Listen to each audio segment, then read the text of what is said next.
কিন্তু গাঞ্জাটা তো মানুষও বানায় না, বানাইছে? ওই গাঞ্জা গাছ কি মানুষও বানাইছে? কথা কয় না। আরো জোরে কন, আরো জোরে কন।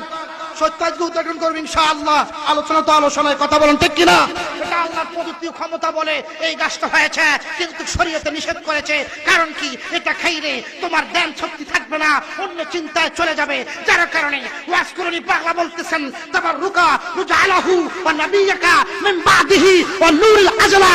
ইয়া রাসূলুল্লাহ, আপনি আমাকে দান করার জন্য বাহিরি বাতিনি একটা দান করার জন্য পাওয়ার মন দিয়ে দেন। আমার নবী পাওয়ার পাওয়ার কারণে একটা পাতা গজাইছিল, সেই পাতায় গজানোর মাধ্যমে একটা গাছ উৎপন্ন হলো। সেই গাছটাকে হঠাৎ করে পাক পাঞ্জাতুরের একজন মা ফাতেমার কলিজার মধ্যে দিয়ে দিলেন।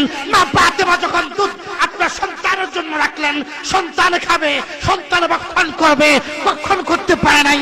তৎকালীন মাওলা আলী এসে সেই দুধটা ভক্ষণ করলেন। ফাতেমা বলল, কি করলা, কি করলা?